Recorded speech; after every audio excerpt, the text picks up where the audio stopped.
ओम श्री कृष्णाय वयम नमः।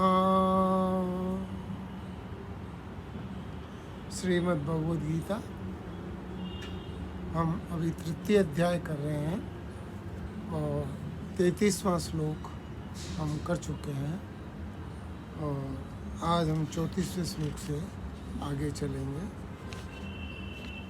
लेकिन आगे का अर्थ समझने के लिए थोड़ा 30वें श्लोक से हम वापस देखते हैं कि गीता हमें क्या कहती है। 30वां श्लोक, इसमें भगवान बोलते हैं, मयि सर्वाणि कर्माणि सनश्याध्यात्म चेतसा निरासी निर्ममो भूत्वा युद्धस्व विगतज्वर। भगवान बोलते हैं कि तुम अपनी विवेक बुद्धि से, अध्यात्म चेतसा विवेक बुद्धि से अपने सारे कर्म, सर्वाणी कर्माणी सारे कर्म मेरे को अर्पित कर दे। और कैसे कि निराशी, निर्ममो एंड विगत ज्वर, कामना रहित, ममता रहित, संताप रहित, ये सारा तो करके, और उसके बाद भी युद्धस्व विगत ज्वर, युद्ध कर, युद्ध का मतलब कर्म कर। कई लोग ये समझते हैं कि हम ममता रहित हो गए, हम कामना रहित हो गए, हम संताप रहित हो गए, तो अब इस जन्म में क्या करना है, अभी कोई काम करने की ज़रूरत नहीं है।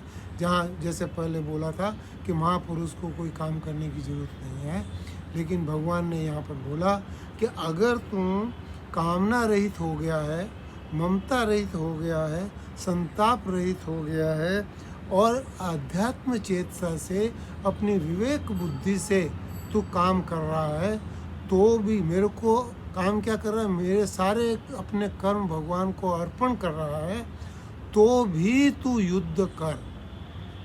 ये जो है, ये भगवान की एक विशेष बात है, तो वो जो है उसको हमको समझना चाहिए। तो ये इसलिए यहाँ पर 30वां श्लोक आया था।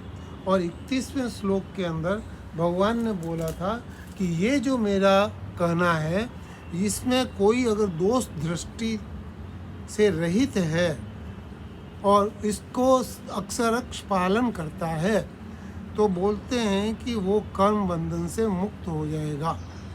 और अगर कोई इसमें दोष दृष्टि रखता है और इनको समझता है कि इसका कोई, इसके अंदर ये सब तो हो गया, मेरे को कर्म करने की ज़रूरत नहीं है, इस तरह की जो बातें सोचता है, या जो समझता है कि मैं ऐसा हो गया हूँ लेकिन अभी भी उसमें कुछ कमी है, तो भगवान बोलते हैं कि वह, उसके अंदर सारा ज्ञान होने के बाद भी वो विमूढ़ात्मा है। क्यों? कि ये दृष्टि का दोष है। दृष्टि का दोष इसको समझना चाहिए। और इसका हमने पिछले उसके अंदर विस्तृत से विचार किया था। एक पॉइंट और है जो अब हम इसके अंदर भी बात करेंगे, लेकिन आप जानते हैं कि दृष्टि दोष का क्या मतलब है, और उसके हिसाब से दृष्टि में अगर कुछ भी दोष हुआ, दोष का क्या मतलब है, मैं कामना रहित नहीं हूँ लेकिन मैं समझता हूँ कि मैं कामना रहित हूँ, मैं संताप रहित नहीं हूँ लेकिन मैं समझता हूँ कि मैं संताप रहित हूँ, मैं ममता रहित नहीं हूँ लेकिन फिर भी मैं समझता हूँ कि ममता रहित हूँ, मैं भगवान को अर्पण कर रहा हूँ लेकिन उसके अंदर भी थोड़ा अपना अपना ध्यान रख रहा हूँ। तो ये जो चीज़ें हैं ये बिल्कुल नहीं चलती है।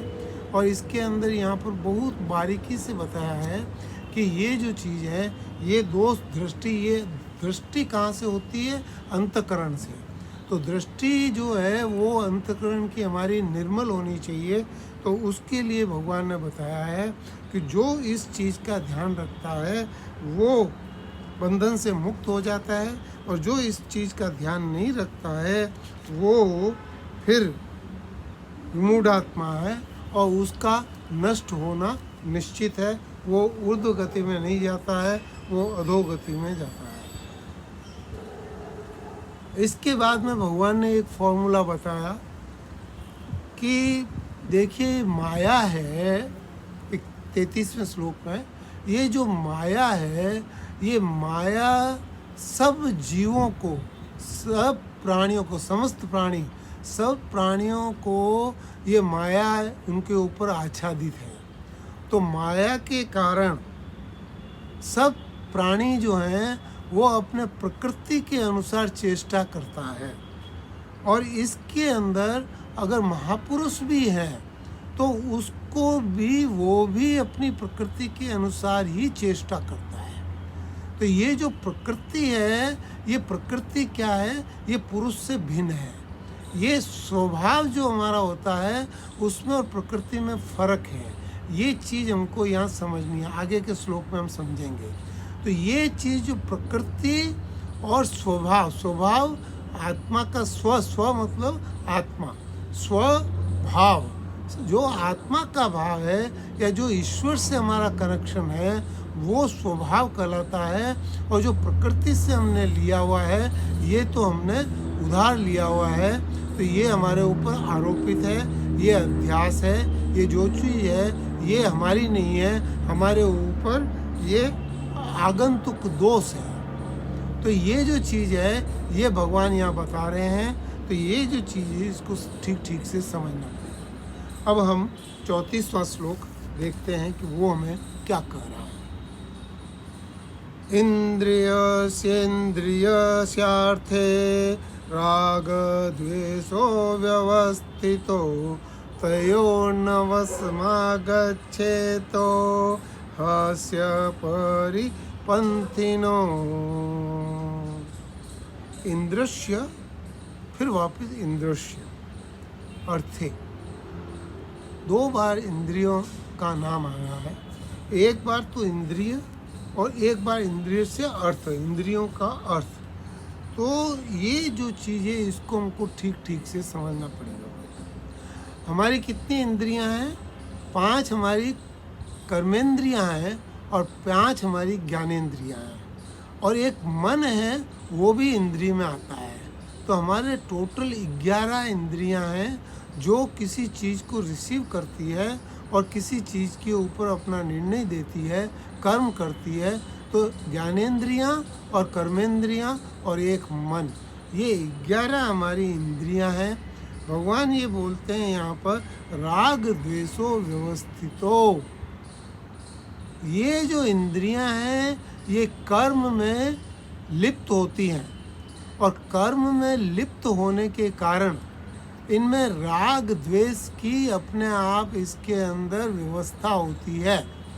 ये राग द्वेष को, जैसे हवा है, अभी हवा ठंडी आ रही है, गर्मी के दिन है तो हमें हवा अच्छी लगती है, लेकिन अगर सर्दी है तो वही ठंडी हवा हमको अच्छी नहीं लगेगी। तो ये अच्छा लगना और बुरा लगना, अनुकूल परिस्थिति और प्रतिकूल परिस्थिति जो हमारी है, ये अनुकूल और प्रतिकूल परिस्थिति ही राग द्वेष का कारण है। हर इंद्रिय का अपना अपना एक समझ है, अपनी अपनी एक बात है। और देखिए प्रॉब्लम क्या है कि जैसे कि आँख है वो देखती है लेकिन सुन नहीं सकती, कान सुनता है लेकिन देख नहीं सकता, टेस्ट आप करते हो तो वो उसको देख नहीं सकता, स्मेल नहीं कर सकता, स्मेल अगर आप करते हो तो उसको टेस्ट नहीं कर सकता। तो ये पांचों इंद्रियां जो हैं वो अलग अलग अलग अलग इनपुट देती हैं और अलग अलग इनका काम है। ऐसे ही कर्मेंद्रियों का अलग अलग काम है। मन उसको संचालित करता है सारी चीज़ों को देख के, तो व्यवस्था जो है वो मन के थ्रू होती है। तो ये जो राग द्वेष है ये इंद्रियों में और मन में, ये 11 इंद्रियों में व्यवस्थित है। और ये जो चीज़ है इसको हमको ठीक से समझना पड़ेगा। कोई चीज़ हमको प्रिय लगती है, कोई चीज़ अप्रिय लगती है। जो अप्रिय प्रिय जो है ये जो है ये राग और द्वेष कहलाता है। भगवान आगे बोलते हैं दूसरे उसमें, तयोर्नवसमा गच्छेतो। हे अर्जुन, तू इनसे अलग हो जा, इन इनसे प्रभावित होकर काम नहीं कर। क्या बोले? मनुष्य को इन दोनों के वश में नहीं रहना चाहिए, क्योंकि ये दोनों, आगे बोला, हस्य परिपंथिनो, ये दोनों जो हैं वो आपको परमात्मिक मार्ग से हटाने वाली हैं। अब आप फिर एक को इसको ठीक से समझ लीजिए। यहाँ क्या बोला है कि इंद्रियां, ये 11 इंद्रियां, ये राग द्वेष से व्यवस्थित होती है, और मनुष्य को चाहिए कि ये राग द्वेष जो है इससे अलग रहे, क्योंकि जो परमात्मिक मार्ग है उससे ये हटा देती है। अब ये कैसे होता है इसको समझिए। ये जो हमारे सुख दुख का जो कारण है, ये सुख दुख का कारण हम दूसरे को मानते हैं। जब हम सुख दुख का कारण हम दूसरे को मानते हैं तो उसमें हमारी दोष दृष्टि होती है। लेकिन अगर शास्त्रों के ऊपर हम ध्यान दें तो सुख दुख का कोई दूसरा कारण नहीं है। मेरा पूर्व कर्म जो मैंने पहले किया था, मेरा जो प्रारब्ध है उसके अंदर जो मैंने कर्म किए थे, वो ही सुख दुख के कारण हैं। तो जब मैं दूसरे को सुख दुख का कारण समझता हूँ, इसका मतलब दोष दृष्टि से मैं देख रहा हूँ। दोष दृष्टि से जब मैं देखता हूँ तो कोई मेरे को अच्छा लगता है, कोई मेरे को बुरा लगता है, और इसी कारण से मेरे मन में राग द्वेष का भाव आ जाता है। ये राग द्वेष का भाव मेरे मन में जन्म लेता है। कहाँ से? कि इंद्रियों के कारण। जो इंद्रियों से मेरे को इनपुट मिलता है, जो इंद्रियों से मैं समझता हूँ, जो मैं मन से समझता हूँ, उससे ये मेरे को राग द्वेष का इनपुट देता है। ये इंद्रियों से जो राग द्वेष है, इंद्रियों का जो राग द्वेष है, ये मन में जाता है, मन से ये बुद्धि में जाता है, और बुद्धि में जाके ये अंतःकरण में अपना स्थान ले लेता है। जो अंतःकरण में जब स्थान ले लेता है तो आपको समझ में नहीं आता है कि राग द्वेष क्या है। आपको ये लगता है कि मैं जो कह रहा हूँ ये सही है। यही माया है। माया का क्या बताया कि माया जो शक्ति है, रूपे, ये अध्यात्म रामायण से ले रहा हूँ, रूपे द्वे निश्चिते पूर्वम मायया कुलुनंदना। ये लक्ष्मण को भगवान बोल रहे हैं अरण्य कांड के 5वें सर्ग में। वो बोल रहे हैं विक्षेप आवरणे तत्र प्रथम कल्पयते जगत। ये अरण्य कांड का 4था सर्ग, 5वां नहीं 4था सर्ग। विक्षेप आवरणे तत्र प्रथम कल्पयते जगत। ये कह रहे हैं यहाँ पर कि माया की दो शक्ति है। एक तो उसको आवरण कर लेती है। आवरण किसको करती है? आपके ज्ञान को आवरण कर देती है, इसलिए आप अज्ञानी हो जाते हैं। और एक आपको विपरीत दिखा देती है, जो है नहीं उसके अगेंस्ट में दिखा देती है, वो चीज़ वहाँ पे दिखा देती है। तो ये जो चीज़ आती है, जो चीज़ है नहीं वो दिखा देती है। ये कैसे होता है? कि ये आपकी मन की शक्ति से होता है। कैसे?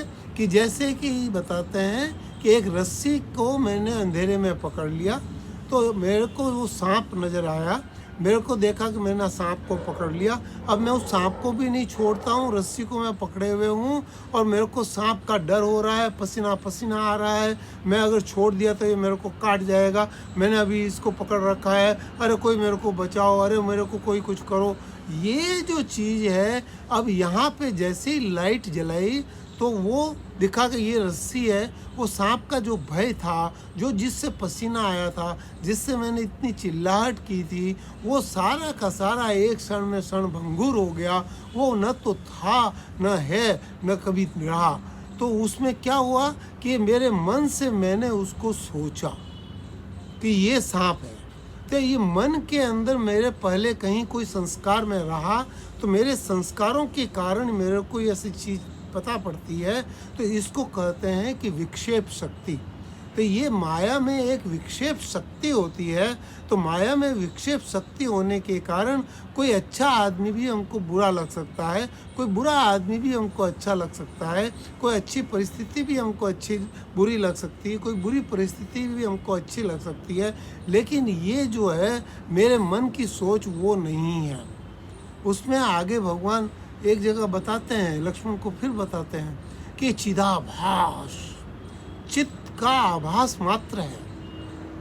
देखिए समुद्र है, पूरा समुद्र के किनारे आप खड़े हैं, समुद्र का पानी आपको दिख रहा है, लेकिन समुद्र का जो पानी है वो वो बहुत दूर तक जाता है, पानी पानी है आपको दिख रहा है। लेकिन आपके सामने आकाश है, ऊपर बादल है, और उसके अंदर आपको उसका जो आभास दिखता है कि ये समुद्र वो भी नीला दिखता है। तो ये जो चीज़ है ये आभास है। आपको जो दिखता है वो ऊपर से दिखता है, नीचे वाला नहीं दिखता है। तो वो जो चीज़ है ये जो हमको समझ में आती है ये चिदाभास है, और चिदाभास के कारण मन बुद्धि अंतकरण ये सब अपने काबू में हो जाते हैं। और ये जो है ये आगंतुक दोष है। राम सुखदास जी बोलते हैं कि ये आगंतुक दोष है। और ये जो है ये कैसे होता है कि ये जो इंद्रियां हैं ये पांचों विषयों में जब सेवन करती है, इंद्रिय दो बार आया ना, एक बार इंद्रिय और एक बार इंद्रिय। अर्थे मतलब कि उससे जो मेरे को विषय है, इंद्रियों के जो विषय हैं उनसे जब वो इंटरेक्ट करती है तो उस समय ये राग द्वेष से व्यवस्थित हो जाती है। इसलिए हमें बार बार बोला गया है कि हमको इंद्रियों के ऊपर ध्यान अपना कम करना है और हमको विषयों से ध्यान को हटाना है। तो ये जो चीज़ है इसको हम समझें। इसके अंदर शंकराचार्य जी ने बहुत ही उत्तम विश्लेषण इसका बताया है, मैं आपको सुना देता हूँ। भगवान बोलते हैं, भगवान शंकराचार्य जी यहाँ जो कृष्ण भगवान की बात कर रहे हैं, कृष्ण भगवान क्या बोल रहे हैं उसकी बात बता रहा हूँ। बोले शास्त्रानुसार वर्तन में लगे हुए मनुष्य को चाहिए कि पहले वो राग द्वेष को वश में कर ले।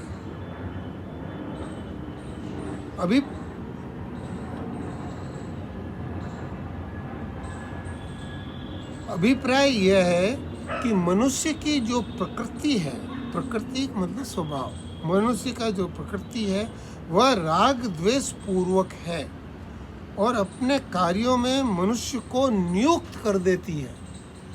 ये राग द्वेष के कारण आप कर्मों में नियुक्त होते हैं, और करने वाला कौन है कि राग द्वेष। ये अंतःकरण में जो राग द्वेष है वो आपको कामों में लगा देता है। तब स्वाभाविक स्वधर्म का त्याग हो जाता है। ये जो आप स्व बोलते हो स्वभाव, ये स्वभाव से नहीं कर रहे हो। आप कहते हो क्रोध मेरा स्वभाव, क्रोध आपका स्वभाव नहीं है, ये तो आगंतुक दोष है। आप तो क्रोध से अलग हैं। देखिए राम सुखदास जी बोलते हैं कि क्रोध आप 24 घंटे करके दिखाइए, हो सकता है? क्रोध एक जैसा हो सकता है? जब नहीं हो सकता है, जब क्रोध नहीं करना है वो 24 घंटे कर सकते हो और एक जैसा कर सकते हो। तो ये जो 24 घंटे कर सकते हैं, जो निरंतर कर सकते हैं, वो हमारा स्वभाव है। बाकी जितना भी है जो समय अनुसार, प्रकृति अनुसार या स्थिति व्यक्ति के अनुसार या परिस्थिति के अनुसार, जगह के अनुसार, काल के अनुसार जो आपके ऊपर आच्छादित हो जाता है वो तो कुछ और ही है। वो जो है ये आपका, तो ये बोले कि स्वधर्म का त्याग हो जाता है और पर धर्म का अनुष्ठान हो जाता है। तो यहीं से जो राग द्वेष है, यहीं से स्वधर्म और परधर्म की स्थापना हो जाती है। तो ये चीज़ यहाँ पर शंकराचार्य जी ने बताई है। अब आगे भगवान शंकराचार्य जी क्या बोल रहे हैं, परंतु जब ये जीव प्रतिपक्ष भावना से राग द्वेष को संयम कर लेता है तब केवल शास्त्र दृष्टि से देखने वाला हो जाता है और फिर प्रकृति के वश में नहीं रहता है। देखिए इसमें प्रमाण बताया है।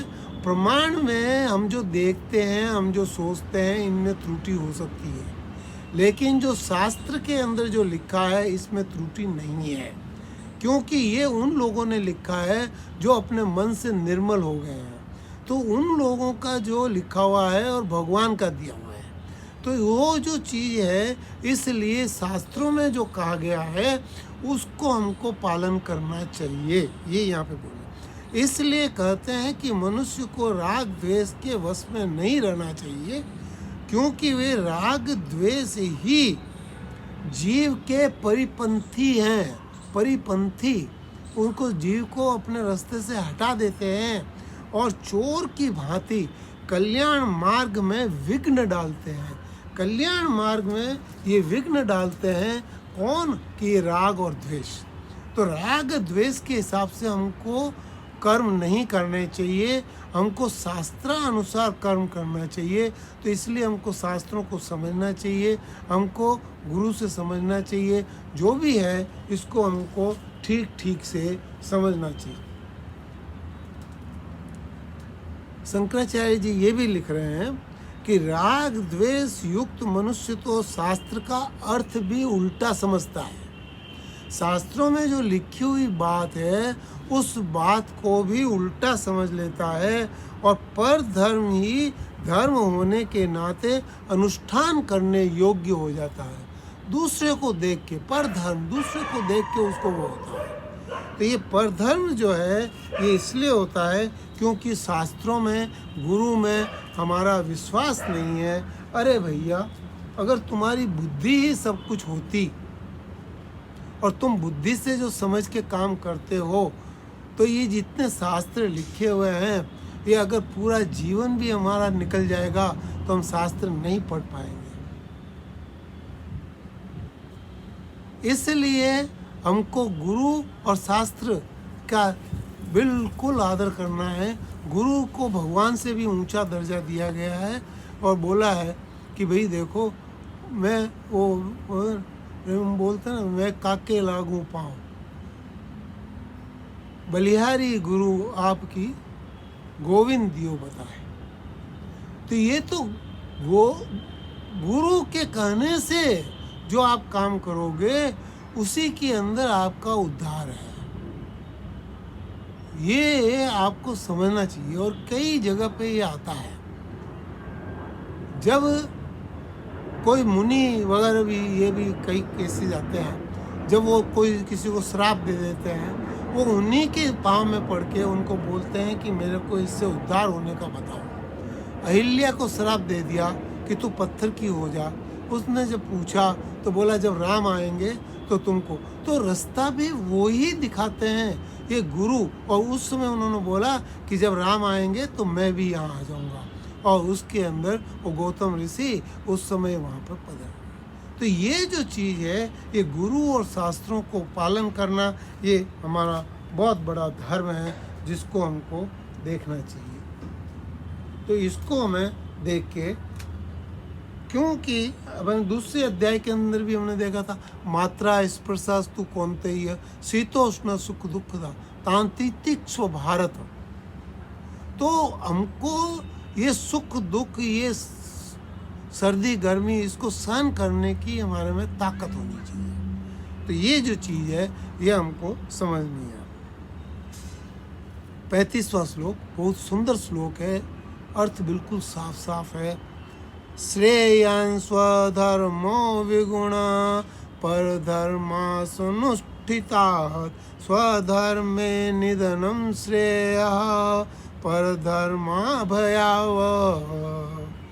अब भगवान कहते हैं कि अच्छी तरह आचरण में लाए हुए दूसरे के धर्म, पर धर्म और दूसरे का धर्म है, तो वो गुणों वाला होते हुए भी कमी वाला है।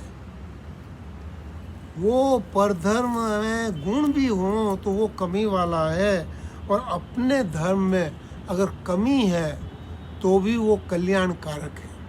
बोलते हैं कि अपने धर्म से चलना चाहिए, दूसरे के धर्म से नहीं चलना चाहिए। ये जो यहाँ पे बताया श्रेयान स्वधर्मो, श्रेय इसलिए यहाँ बोला है कि अर्जुन ने पहले बोला मेरे को श्रेय क्या है ये बताओ।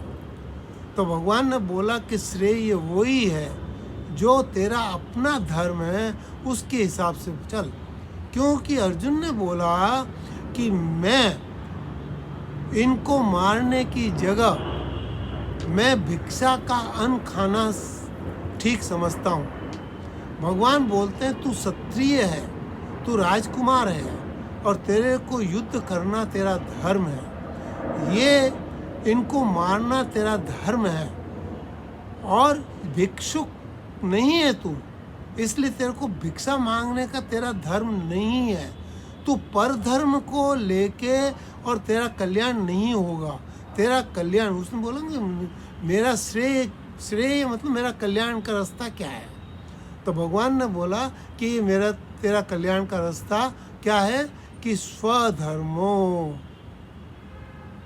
ऐसे ही आगे 18वें अध्याय के अंदर भी 2 श्लोक आते हैं और वो बहुत इम्पोर्टेंट हैं। तो उसके अंदर भगवान बोलते हैं 47वां श्लोक, श्रेयान स्वधर्मो विगुणा परधर्मात्व सनुष्ठिता स्वभाव नियतं कर्म कुर्वन्नाप्नोति किलीविषम्। स्वधर्म ही इम्पोर्टेंट है।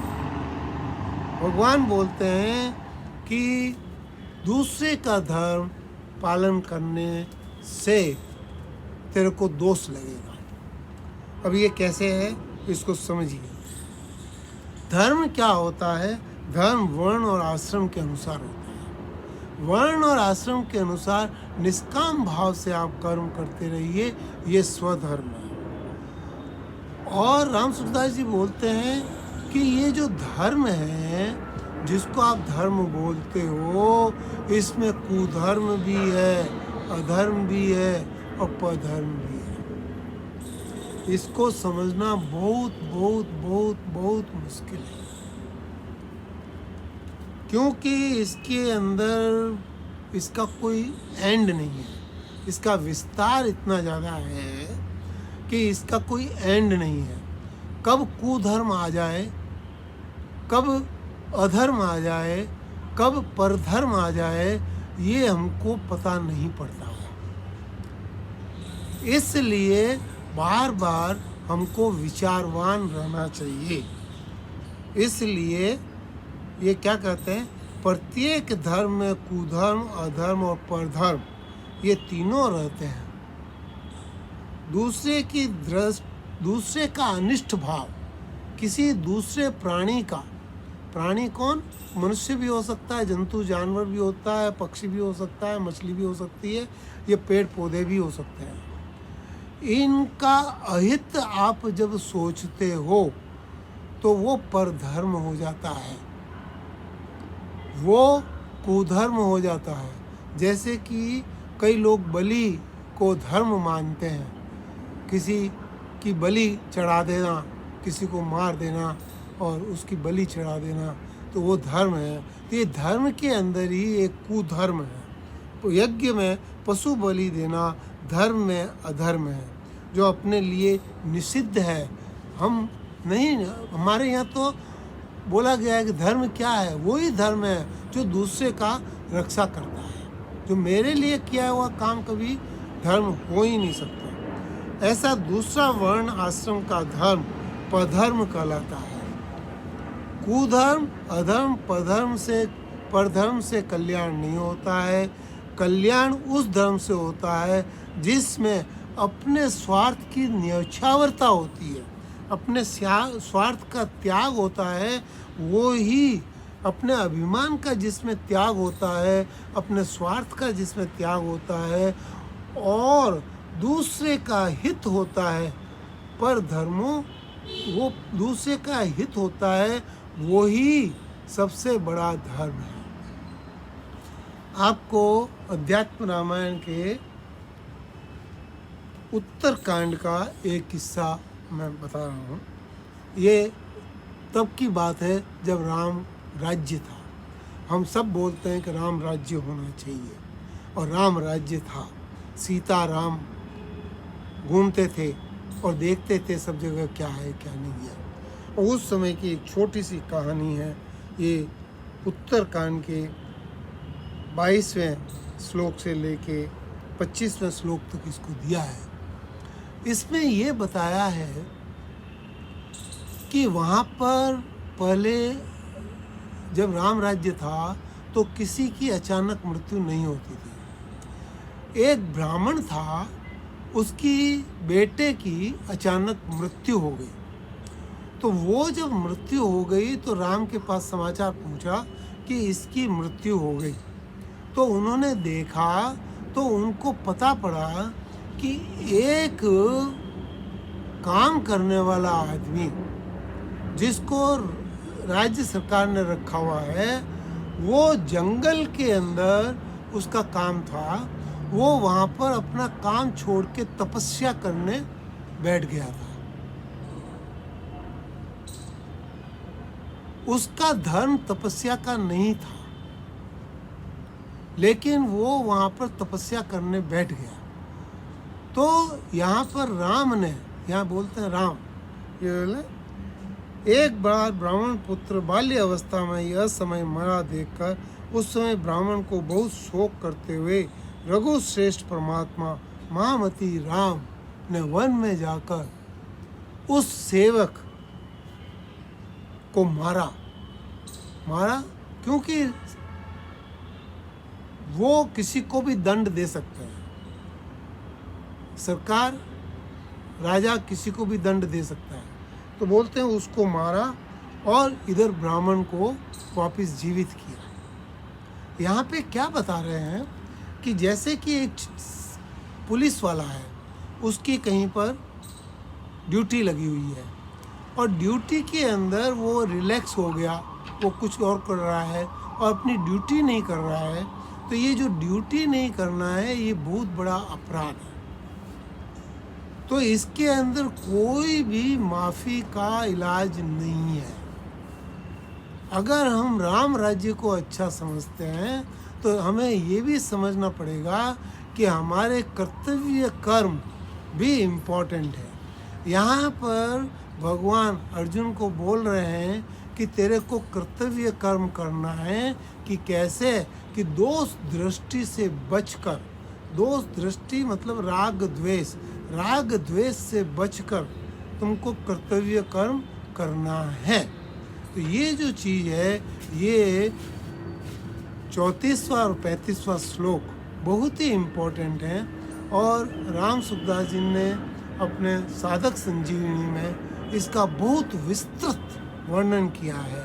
मेरे आपसे अनुरोध है कि आप उस वर्णन को पढ़ें और इसको समझने की कोशिश करें, क्योंकि ये आगे चल के 18वें अध्याय में फिर आएगा और इसके बीच में भी थोड़ी थोड़ी चीज़ें आ रही हैं। तो इसको आप समझिए।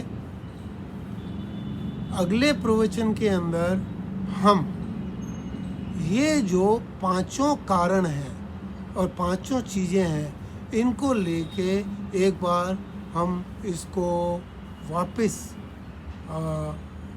इसका संक्षेप में वर्णन करेंगे कि ये पांचों अध्यास क्या हैं और पांचों अध्यास से हमको क्या मिला।